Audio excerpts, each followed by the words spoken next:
Assalamualaikum warahmatullahi wabarakatuh. Rahayu Sagung Dumadi Gajah Mada bagian ke-37.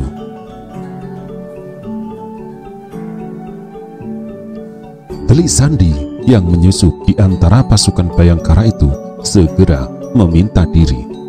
Demikian besar penghargaan yang diberikan Rakuti sampai-sampai Rakuti mau mengantarkan kepergiannya hingga ke halaman. "Tunggu," tiba-tiba berkata Rayuyu. Telik Sandi itu berhenti. "Bawa ini," ucap Rayuyu sambil memberikan sesuatu. "Jika terjadi perkembangan yang tidak terduga, kau bisa memanfaatkannya. Pesan yang kau kirim pasti akan sampai kepadaku." Rayuyu menyerahkan buntalan kain berisi seekor burung dara, burung yang lazim digunakan untuk mengirim berita. Telik Sandi itu termangu. "Aku mengerti," ucap Rayuyu. "Jika teman-temanmu mengetahui kau membawa burung ini, mereka akan merasa curiga. Kecurigaan itu tidak akan pernah terjadi jika tidak ada orang yang membuka buntalanmu." "Bagaimana kau bersuara?" desak mata-mata itu. "Dia tidak akan bersuara," jawab Rayuyu. "Aku telah memotong lidahnya. Kau hanya membutuhkan sedikit waktu untuk memberinya makan. Di luar itu, tak ada masalah dengan burung ini." Tanpa banyak bicara, Telik Sandi kaki tangan Rakuti menerima burung itu. Telik Sandi itu memang melihat ada manfaatnya menggunakan burung dara itu untuk mengirim berita. Berita yang telah ditulis di atas helai rontal tinggal diikatkan pada tubuh burung itu. Jika kemudian burung itu dilepaskan ke udara, apapun pesannya pasti akan sampai di tangan Rakuti. Isi dada Rakuti tiba-tiba saja meluap. Rakuti merasa inilah saatnya meringkus jaya negara. Sekali ini upaya itu tidak boleh gagal lagi. Rakuti sadar kalau masih gagal, maka akan makin sulit untuk bisa menangkap jaya negara yang dikawal Gajah Mada yang memiliki benak berisi otak amat encer dan banyak akal itu. "Rayuyu," berkata Rakuti dengan nada agak berbisik. Rayuyu mendekat. "Siapkan pasukan berkuda. Aku membutuhkan sekitar 50 orang untuk meringkus Kolok Gemet. Tetapi jangan sekalipun kau bicara tentang kemana kita pergi. Aku sendiri yang akan memimpin penyergapan kali ini." "Aku mengerti," jawab Yuyu. Rayuyu segera bertindak cekatan. Pasukan berkuda dengan prajurit pilihan dan telah diyakini kesetiaannya kepada Rakuti telah disiapkan. Rakuti sendiri yang akan memimpin penyerbuan ke Mojo Agung itu. Rakuti ternyata cukup cerdik untuk mengelabui Bayangkara yang berterbaran di sela-sela kegelapan malam.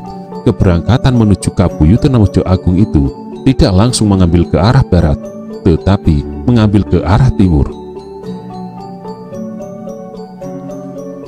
Sebenarnya lah gerakan pasukan berkuda yang langsung dipimpin Rakuti itu terpantau oleh Bayangkara.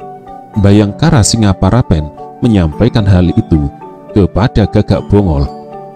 "Sayang sekali," berdesis Gagak Bongol, "Kakang Bekal Gajah Mada tidak melengkapi umpan di Krian itu dengan jebakan sekaligus. Jika hal itu dilakukan, tidak sulit untuk meringkus Rakuti, meski ia berada di antara 100 orang pasukan berkuda.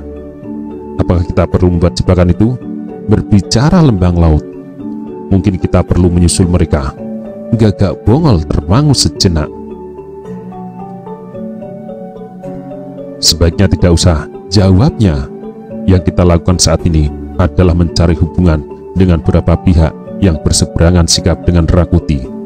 Mungkin hal itu ada manfaatnya jika kemudian hari, sambil kita meninggalkan jejak untuk Rakuti, bahwa Bayangkara akan selalu menjadi bayang-bayangnya yang mengikuti kemanapun ia melangkah. Pada saatnya nanti, bayang-bayang itu akan meringkusnya. Apabila perlu, bayang-bayang itu akan membenamkannya ke sungai." Setelah perbincangan beberapa saat, Bongol memimpin para bayangkara yang lain untuk bergerak. Sebelumnya mereka telah sepakat untuk bertemu lagi di waktu tengah malam di sebuah tempat yang sudah ditentukan. Tempat itu bernama Sumur Gandrung. Di waktu malam tak ada yang berani mendekati tempat itu karena diyakini oleh banyak orang Sumur Gandrung adalah tempat bersemayam para hantu. Malam yang menjamah Majapahit lebih senyap dari malam sebelumnya. Sebagian orang bahkan berpendapat malam hari adalah wilayah yang paling mengerikan, karena di daerah itu, waktu itu bisa datang orang yang tidak diundang dan berbuat jahat, yang ujung-ujungnya selalu kepenjarahan, perampokan, dan pemerkosaan. Itulah sebabnya penduduk kota raja memilih untuk mengunci pintu rapat-rapat dan bersembunyi. Kolong tempat tidur dianggap menjadi tempat yang cukup aman untuk menyembunyikan diri. Dalam bayang-bayang gelap malam itulah para bayangkara menyebar. Kehadiran benar-benar bisa dirasakan oleh kaki tangan Rakuti. Sepak terjang para bayangkara itu ternyata mampu menghadirkan rasa aman, karena para prajurit yang berpihak kepada Rakuti tidak berani lagi berbuat sesuatu yang justru akan membahayakan diri mereka sendiri. Mereka sadar dari kegelapan malam beberapa anak panah bisa dilepas berhamburan menghujani mereka. Lebih-lebih tanda kehadiran bayangkara menguasai malam itu memang ditunjukkan dengan sengaja. Sebuah anak panah sandran melesat dari kegelapan malam, membumbung, memanjat udara sambil meninggalkan suara melengking tinggi. Itulah anak panah sandran yang menjadi ciri khusus yang hanya dimiliki bayangkara. Keberadaan bayangkara itu benar-benar dirasakan kehadirannya, karena dari arah yang lain dan menyebar terdengar jawaban serupa. Anak panah terdengar melengking, memanjat udara. Suara melengking anak panah sandran yang memecah keheningan malam itu seolah-olah menjadi peringatan bagi siapapun untuk tidak melukai hati rakyat lagi. Bagi siapapun yang berani menantang peringatan itu, sangat mungkin tidak akan bisa memandang terbitnya matahari esok pagi. Seseorang yang menyusuri gelapnya malam berhenti dan memperhatikan suara melengking tinggi itu dengan seksama. Seseorang yang menyusur malam itu mangut-mangut, kemudian tersenyum. Rupanya orang itu merasa tidak sendirian di kota yang seolah telah berubah menjadi kuburan mengerikan itu. Setelah bisa memperkirakan dari mana anak panah itu dilepas, orang itu bergegas berjalan lagi, berupaya mencari orang yang berani memberikan peringatan yang menyimpan arti tak bisa dianggap sepele itu. Dengan tenang ia melangkah menuju sumber suara. Seorang itu mengenakan caping lebar, namun caping itu tidak digunakan di kepalanya. Caping itu justru dibiarkan menggantung di punggung. Akhirnya, setelah beberapa saat berjalan, orang itu berhenti. Dari mulutnya terdengar suara melengking bagi burung bince yang menyayat membelah malam. Suara tiruan bince itu bahkan seperti menjadi jawaban terhadap suara anak panah sandran. Sejenak kemudian, dari rimbunya semak dan perdu muncul seseorang. "Kakang Bekel kaukah itu?" Terdengar suara menyapa. Gajah Mada tersenyum mendengar sapaan yang akrab itu. Dengan erat Gajah Mada menggenggam uluran tangan dari Gagak Bongol dan Lembang Laut.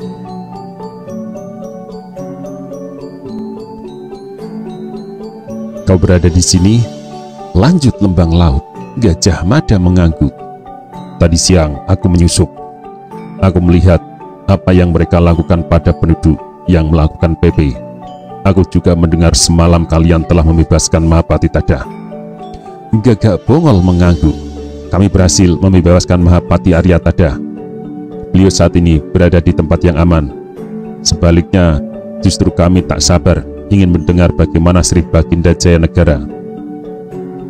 "Sri Baginda juga berada di tempat yang aman. Tidak perlu ada yang dicemaskan mengenai keadaan Sri Baginda. Lembang laut mangut-mangut kemudian tersenyum. Yang jelas bukan Grian. Gajah Mada tidak bisa menahan senyumnya. Pimpinan Bayangkara itu menepuk pundak Lembang laut sebagaimana Bongol. Gajah Mada juga menaruh kepercayaan yang tinggi kepada Lembang laut. Aku melemparkan umpan itu karena di tubuh kita terdapat penyakit yang bisa membahayakan kita secara keseluruhan. Tampaknya Rakuti menangkap umpan itu dengan penuh gairah. Apakah benar demikian?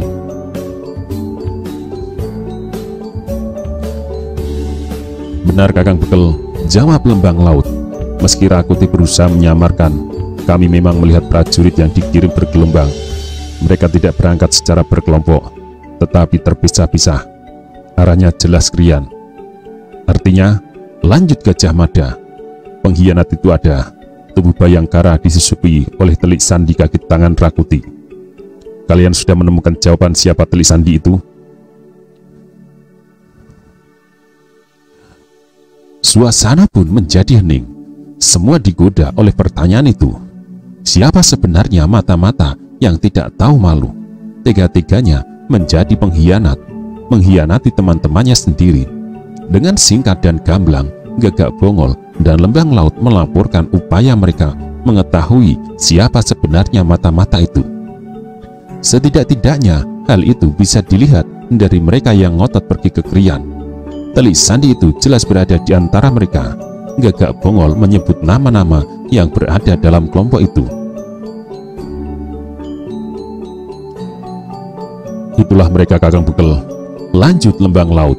Tetapi sebenarnya untuk menemukan salah seorang di antara mereka bukanlah pekerjaan mudah. Bahkan boleh dikata pekerjaan yang akan makan hati. Menyakitkan sekali saat kita harus mencurigai teman sendiri. Apalagi setelah sekian lama kita selalu bersama, mengalami suka dan duka bersama pula.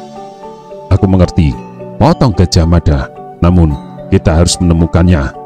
Ibarat penyakit yang melekat di tubuh kita.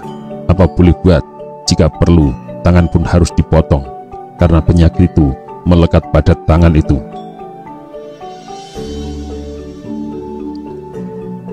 Sejenak pembicaraan itu terhenti oleh anak panah yang melengking karena pada bedornya dilengkapi sandaran.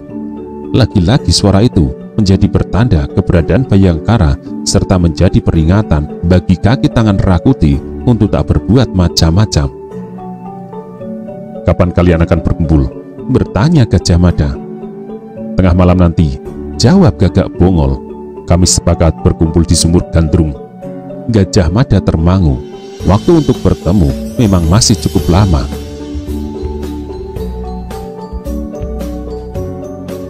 Sementara itu, sebagaimana Bayangkara yang lain, seorang dari mereka yang terlihat mengendap-endap di gelap malam menyusuri jalanan yang senyap. Dia adalah Bayangkara Pradabasu. Pradabasulah orang yang baru melepas panah sandaran, diarahkan ke kelompok prajurit di Renggol istana. Pengaruh perbuatannya luar biasa. Prajurit kaki tangan Rakuti yang berkumpul di depan Renggol itu segera berloncatan mencari perlindungan. Benar apa yang dikatakan Rakuti sendiri, dalam gelap malam bukan Rakuti yang menguasai keadaan, Bayangkaralah yang berbicara. Pradabasu yang melangkah itu berhenti. Dengan cekatan Pradabasu bersiaga. Di depannya tiba-tiba seorang muncul menghadang. Isyarat sandi yang diberikan tidak mendapat tanggapan. Dengan demikian Pradabasu yakin orang itu bukan bagian dari Bayangkara. Siapa kau? Tanya Pradabasu. Siapa aku tidak penting, namun sampaikan kepada Bekel Gajah Mada dengan kalimat sandi, Bagaskara Menjer Kawurian. Kuharap kau mau menyampaikan pesanku untuk pimpinanmu. Sebuah pesan yang penting sekali. Sebaiknya jangan kau tunda untuk menyampaikannya. Jawab orang itu. Pradabasu terdiam. Ia berusaha memperhatikan wujud orang itu. Tetapi rupanya dengan sengaja sosok yang baru muncul itu menyamarkan wujudnya. Wajahnya berbalut dengan secarik kain. Pesan apa? Tanya Pradabasu. Pradabasu mendekat. Orang itu melangkah mundur. Sampaikan kepada Gajah Mada, saat ini sang perampok bergerak ke Mojo Agung. Jika terlambat, Gajah Mada akan kehilangan kesempatan untuk menyelamatkan anak asuhnya. Pradabasu termangu beberapa jenak. Pradabasu butuh waktu beberapa saat untuk mencerna ucapan orang itu. Justru karena itu, Pradabasu terlambat menyadari keadaan. Ketika Pradabasu akhirnya merasa pesan itu tidak bisa dianggap remeh, orang yang muncul di bungkus teka-teki itu telah lenyap di kegelapan malam. Pradabasu meloncat mengejar, tetapi orang itu telah menghilang. Gelap malam dengan ganasnya membungkusnya hingga tubuhnya tidak tertangkap oleh pandangan mata Pradabasu. Siapa orang itu? Pradabasu berpikir. Ia meninggalkan pesan untuk Kakang Bekel. Tampaknya pesan yang penting dan tak bisa ditunda. Bagaskoro Menjer Kawuryan, artinya matahari terang benderang. Pesan itu agaknya mempunyai arti khusus bagi Kakang Bekel Gajah Mada. Padahal di mana Kakang Bekel sekarang, aku tidak tahu. Hanya Gagak Bongol yang tahu. Pradabasu segera mengambil simpulan. Sebaiknya aku sampaikan hal ini kepada Kakang Bongol. Pradabasu yang beranggapan pesan itu tidak bisa diremehkan segera bertindak. 3 buah anak panah sanderan sekaligus disiapkan. Sesaat kemudian setelah anak panah itu dilepas, terdengar suara lengkingan yang menyayat dengan nada yang berbeda. Kalau Bayangkara melepas isyarat seperti itu, berarti terjadi hal luar biasa yang membutuhkan perhatian Bayangkara yang lain. Suara melengking itu membumbung memanjat langit. Getaran suaranya terlontar sampai ke sudut-sudut malam. Para Bayangkara yang bertebaran tersentak oleh isyarat itu. Masing-masing segera mengambil sikap. Demikianlah sejenak kemudian para Bayangkara yang lain berdatangan. Pradabasu terkejut karena melihat Gajah Mada bersama Gagak Bongol dan Lembang Laut. Kakang Bekel, Pradabasu masih dililit pesona. Kau berada di sini. Sejak tadi siang, aku menyusup memasuki kota raja. Jawabnya. Kamu yang baru melepas isyarat tanda bahaya?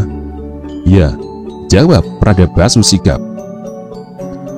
Ada seseorang yang baru saja muncul menghadangku. Orang itu meninggalkan sebuah pesan yang sangat penting untukmu. Syukur kau berada di sini. Gajah Mada mencuatkan alis. Orang itu menyebut nama kalimat sandi Bagaskoro Menjer Kawuryan. Apa benar kalimat sandi itu untukmu? Pradabasu melanjutkan. Ya, jawab Gajah Mada tegas. Jika demikian, aku berhak menyampaikan langsung didengar oleh yang lain.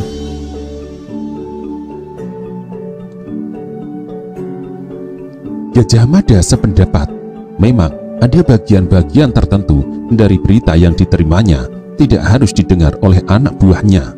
Apalagi jika berita itu berkaitan dengan telik sandi musuh yang diyakini ada dalam tubuh Bayangkara. Gajah Mada segera memberi isyarat. Para Bayangkara yang lain segera menjauh. Bagaimana pesannya? Desak Gajah Mada tidak sabar. Kakang Bekel, ucap Pradabasu. Menerima pesan orang itu, aku seperti menyangga beban yang sangat berat. Benarkah saat ini Sri Baginda berada di Mojo Agung? Tersentak Gajah Mada. Bahkan Gajah Mada menggigil. Untuk sekejap lamanya, apa yang disampaikan Pradabasu itu mampu membuat Gajah Mada bingung. Bukan pekerjaan yang gampang bagi Gajah Mada untuk menenangkan diri setelah mendengar hal yang sangat mengagetkan itu. Keberadaan Sri Jaya Negara di Kabuyutan Mojo Agung hanya dirinya dan Gagak Bongol yang tahu.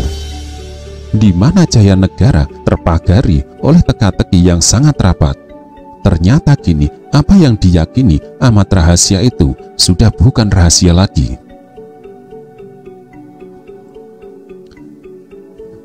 Gajah Mada menggigil. Apa pesan selanjutnya? Desak Gajah Mada. Pradabasu sadar. Pesan itu ternyata bukan pesan sembarangan. Bagaskoro Menjer Kawuryan berpesan, Saat ini perampok bergerak ke Mojo Agung. Jika Kakang Bekel terlambat, Kakang akan kehilangan kesempatan untuk menyelamatkan anak asuh Kakang. Bukankah yang dimaksud anak asuh itu Tuanku Jaya Negara? Berderak isi dada Bekel Gajah Mada. Pimpinan Bayangkara itu merasa keadaan yang kini dihadapinya benar-benar gawat. Gajah Mada merasa apa yang dikerjakannya sudah cermat dan telah melalui berbagai macam perhitungan. Namun ternyata Gajah Mada masih kecolongan. Wajah pimpinan Bayangkara itu kini menjadi beku. Selain dirinya, hanya Gagak Bongol yang mengetahui di mana Jaya Negara berada.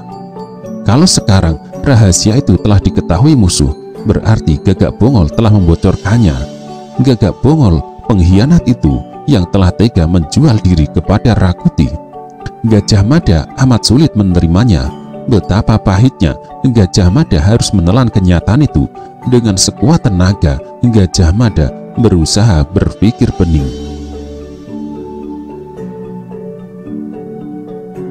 "Telah kau sampaikan pesan itu untukku?" berkata Bekel Gajah Mada. Pradabasu menyimak dengan tegang. "Simpan apa yang kau ketahui itu untuk dirimu sendiri." Pradabasu mengangguk. "Aku tidak akan membocorkan kepada siapapun. Aku bersumpah." Bersamaan dengan itu, Bayangkara yang lain telah berdatangan dan lengkap di tempat itu. Gila, Bekel Gajah Mada rupanya. Telisan di kaki tangan Rakuti yang kaget melihat Gajah Mada menggumam dalam hati. Kenapa Gajah Mada berada di sini? Bagaimana Jaya Negara?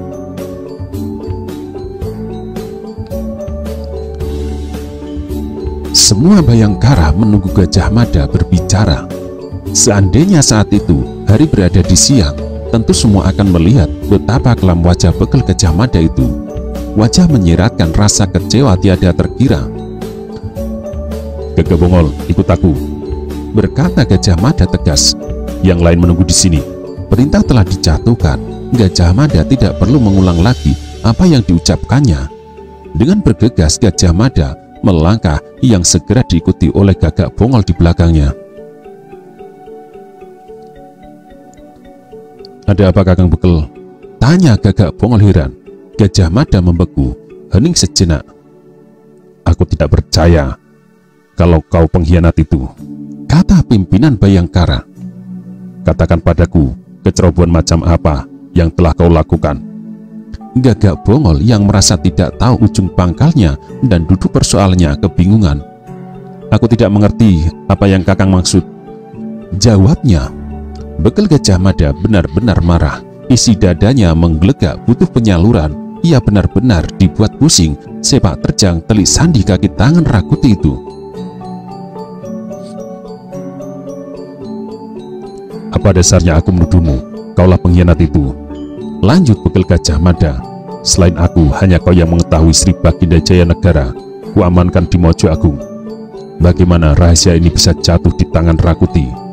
Bagaskoro Mainjer Kawuryan yang aku ceritakan kepadamu itu baru saja mengirim pesan untukku. Rakuti sedang menuju Mojo Agung." Pucat pasi Gagak Bongol. Sejenak Gagak Bongol tak bisa berbicara. "Bagaimana?" desak Gajah Mada. Gagak Bongol lemas. "Bagaimana Bongol? Kau pernah berbicara dengan siapa?" Gagak Bongol menengadah. "Aku bersumpah dengan disaksikan oleh para dewa di langit." Suara Bongol terdengar serak bergetar. "Aku tidak pernah berbicara dengan siapapun, bahkan dengan lembang laut yang kau jadikan tempat untuk bertukar pikiran. Aku tak menyebut tempat itu. Aku tidak tahu dengan cara bagaimana telik sandi mereka bisa menemukan jejakmu." Gajah Mada mengenal Gagak Bongol dengan baik. Selama ini mereka telah bekerja bahu-membahu. Hubungan yang terjadi terbentuk sedemikian rupa, melebihi hubungan antara prajurit dengan prajurit. Bahkan telah tercipta hubungan melebihi saudara. Kini ganjalan itu muncul. Ganjalan itu mencemaskan Bongol. "Mungkin benar kau bukan kaki tangan Rakuti," ucap Gajah Mada dengan nada datar. "Mungkin benar pula telik sandi Rakuti berkemampuan sangat luar biasa, sehingga rahasia yang hanya kita berdua yang tahu bisa jatuh ke tangannya. Kalau kau ingin membuktikan, bahwa kemungkinannya yang kedua itulah yang sebenarnya terjadi. Kau harus bisa membuka kedok mata-mata itu. Gagak Bongol menggertakkan gigi, rahangnya mengeras. Beri aku kesempatan, kata Gagak Bongol. Aku yakin bisa mengelupas kulitnya. Gajah Mada mendengar janji yang diucapkan dengan suara serak bergetar itu. Gajah Mada berharap Gagak Bongol yang dikenalnya tetap sebagaimana Gagak Bongol sebelumnya. Tetapi apabila terbukti Bongolah pengkhianat itu, ia tidak akan segan-segan menumpasnya. Masih tersengal napas Gajah Mada. Satu hal yang Gajah Mada tetap tak habis pikir, dengan cara bagaimana tempat persembunyian Jaya Negara itu bisa sampai di telinga Rakuti. Sulit bagi Gajah Mada untuk menelusurinya. Simpan pembicaraan ini rapat-rapat, ucap Gajah Mada. Kita tidak punya waktu. Kita harus beradu cepat dengan Rakuti menuju Mojo Agung. Menyadari waktu yang ada sangat sempit, Gajah Mada segera bertindak.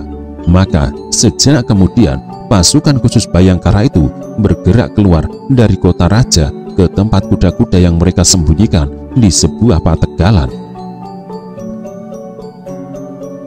Tanpa banyak bicara, Gajah Mada memimpin pasukan khusus itu berderap ke arah barat. Gajah Mada memedal kudanya seperti orang kesetanan. Kuda itu melaju kencang bagaikan terbang, meninggalkan debu berhamburan serta suara derap yang mencemaskan penduduk. Kakang, kau dengar itu? Berbisik seorang istri kepada suaminya. Derap kuda itu melintas sangat dekat karena rumah suami istri itu tetap berimpitan dengan jalan yang dilalui rombongan berkuda itu. Sang suami mendekap istrinya dengan erat. Mereka hanya numpang lewat, Nyai. Kira-kira apa, Kiai? Mereka akan kemana? Bisik istrinya yang ketakutan. Sang suami mendekap mulut istrinya sampai derap kuda-kuda itu makin jauh dan kian lamat-lamat untuk kemudian lenyap sama sekali dari telinga. Jangan pikirkan apapun, bisik suaminya. Besok pagi-pagi aku harus ke sawah menengok tanaman jagung kita. Negara dalam keadaan kacau macam apapun, kita harus tetap makan. Sang istri tak berkata lagi. Berbeda dengan suaminya yang dengan gampang melanjutkan tidurnya, wanita cantik berusia muda itu mengalami kesulitan untuk menenteramkan diri. Berbagai cerita seram tentang penjarahan dan pemerkosaan yang didengarnya menyebabkan wanita itu dibayangi kegelisahan. Masih dengan derap kencang, Gajah Mada memacu kudanya seperti orang yang cemas kekurangan waktu.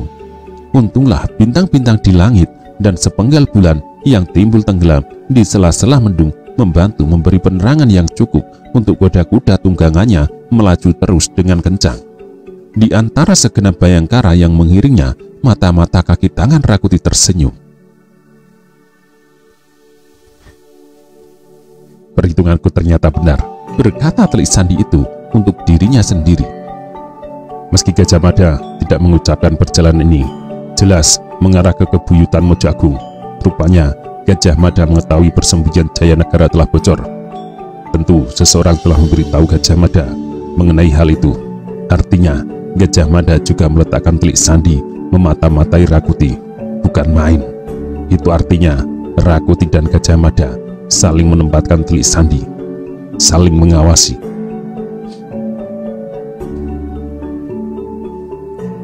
Benak Telik Sandi itu riuh dengan berbagai kemungkinan perhitungan, tetapi bukan pekerjaan yang mudah bagi Telik Sandi itu untuk bisa menemukan siapa mata-mata dari pihak Gajah Mada itu.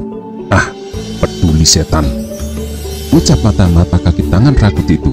Aku tidak perlu peduli terhadap mata-mata Gajah Mada itu.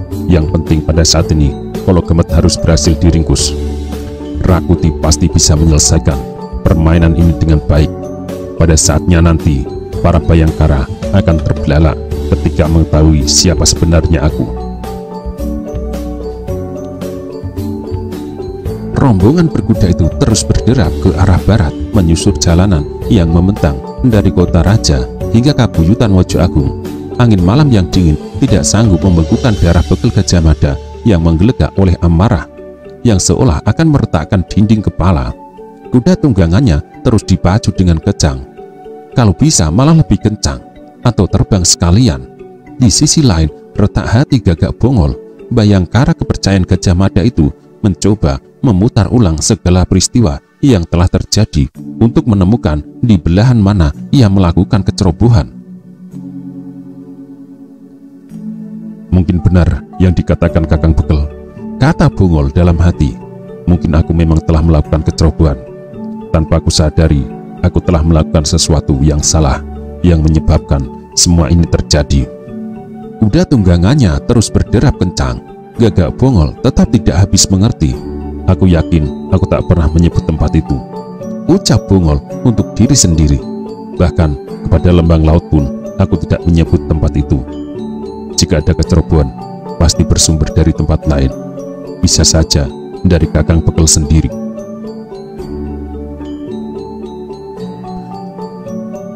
Gagak Bongol merasa tak enak karena Gajah Mada tentu meletakkan kecurigaan kepadanya. Betapa menyakitkan mendapat tuduhan itu. Tuduhan sebagai pengkhianat tentu bukanlah tuduhan sembarangan dan boleh diabaikan. Bahkan persoalan yang dihadapinya bisa menjadi bayang-bayang mengerikan. Ngeri seandainya pengkhianat yang sesungguhnya tidak berhasil dibelejeti keberadaannya. Hanya ada sebuah cara untuk mengembalikan kepercayaan serta memulihkan nama baikku. Aku harus berhasil menemukan pengkhianat yang tidak tahu diri itu.